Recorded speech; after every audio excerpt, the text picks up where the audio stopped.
Perhatikan ketika dia bergerak naik, ya silakan catat nanti dibuktikan. Naik, di sini ada puncaknya.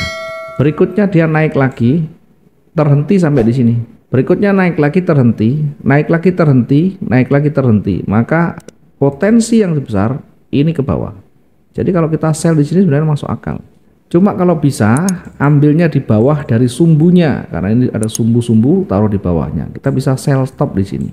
Targetnya di mana? Target yang ideal selalu berada di area support resisten terdekat. Kalau ini turun berarti targetnya di area support terdekat itu di sini.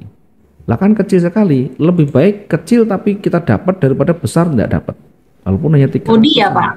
Berarti supportnya tapi body ya, nggak jangan sampai ke sumbu ya. Bukannya di body, lihat yang banyak disentuh. Jadi kalau misalkan bodinya cuma satu, sumbunya banyak, misalkan kita bisa menempatkan di sini. Yang disentuh itu yang mana? Perhatikan, ini body disentuh, ini sumbu disentuh, kemudian yang lain disentuh, sumbu ini masuk semuanya. Kalau kita ngambil di bawah sendiri, cuma berapa yang disentuh? 1, 2, 3, 4. Tapi kalau kita naikkan di sini, ada 1, ada 2, 3, 4, 5, 6. Lebih banyak di situ. Kalau kita di sumbunya, misalkan begini ya, boleh saja di sumbunya. Di sini juga boleh. Sentuhannya banyak, 1, 2, 3, 4, 5, 6, 7. Boleh seperti ini. Nah, karena kalau saya yang banyak disentuh itulah yang paling potensial. Di sini juga boleh seperti ini misalkan. Jadi jangan hanya fokus di sumbu dan body, tapi fokuskan pada di mana dia banyak disentuh. Semakin banyak, semakin dia berkekuatan lebih banyak, lebih besar. Ya. Ini karena di sebelah kiri ada sumbu, ada kanan yang nyentuh, boleh begini. Termasuk ketika dia misalkan nanti naik ya, misalkan naik. Ketika sampai di sini, kita masuk posisi buy, maka target yang terdekat berada di area resisten, yang banyak disentuh di sini.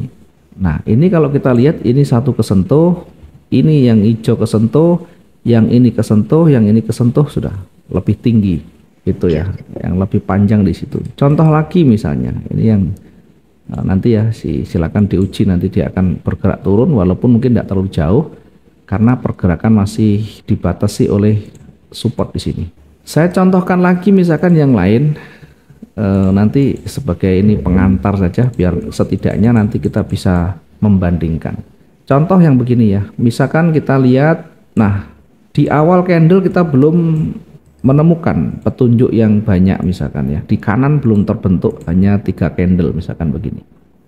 Di atas kita lihat ada banyak penolakan di sini, 1, 2, 3 yang terdekat di sini.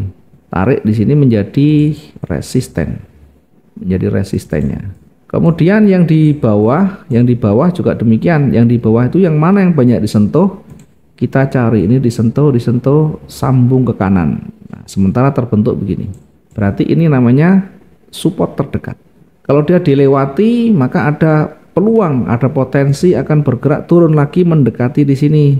Ya, dengan catatan harus break dulu. Ya, dari sini break dulu. Kalau di atas harus break di sini. Kita geser. Nah, sampai di sini masih datar. Nah, ini baru menembus. Jadi kalau menembus maka ada peluang bergerak turun lagi mendekati di sini. Ya, kira-kira jaraknya kalau sudah terlalu jauh maka taruh di atasnya di sini atau di atasnya sedikit sini. Nah, kira-kira kan di situ.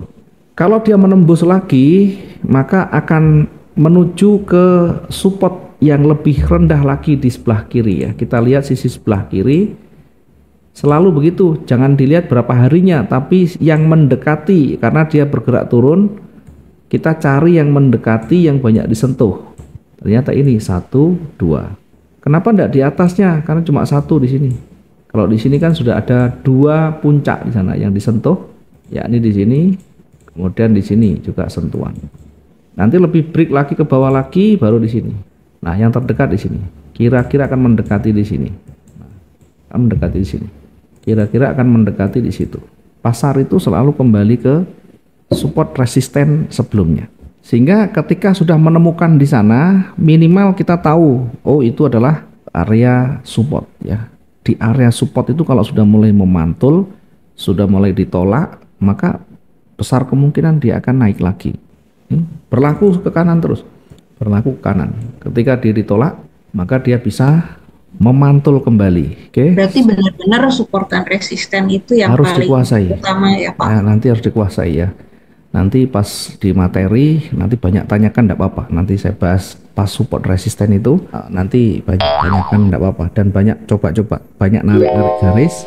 Yang paling penting narik garis, satu garis datar namanya horizontal line. Yang kedua garis trend di sini, garis trend itu begini. Kalau dia mungkin masih terlalu panjang, biasanya kan kalau bawaan kan begini.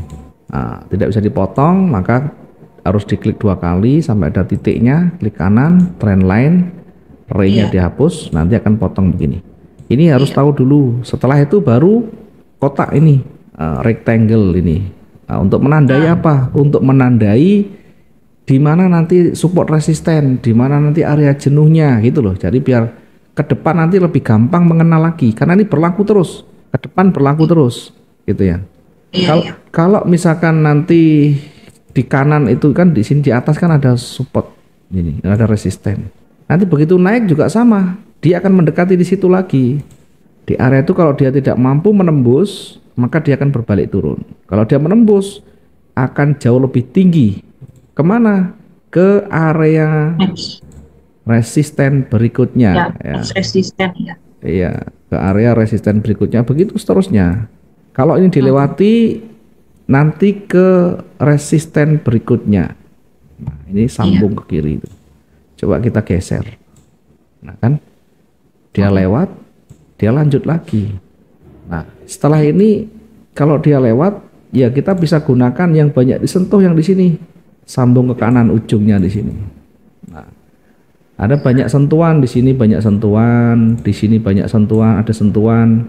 Di sini juga memantul, di sini juga memantul. Kita tarik kanan, nanti akan sekitaran itu.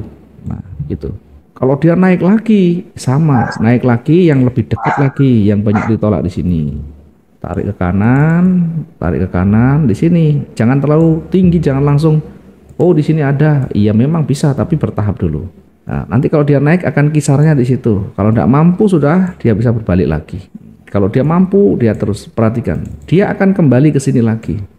Kenapa persis berada di situ? Karena pasar itu akan selalu kembali ke harga support resisten yang sudah berlalu. Kalau kita hanya melihat satu candle di sini, sampai kapanpun tidak ketemu. Yang ada kita nanti, oh ini naik. Jangan melawan tren, trennya naik. Ya memang kalau kita trennya naik, ya memang harus satu follow trend. Tapi kan kalau kita harian kan tidak bisa. Kalau swing tidak masalah, tetap naik lagi, swing berhari-hari nantinya. Tapi kalau harian, kita manfaatkan peluang-peluang pendeknya ya. Dalam satu hari itu harus selesai. Oke, kira-kira begitu. Mungkin ada lagi yang mau disampaikan dulu.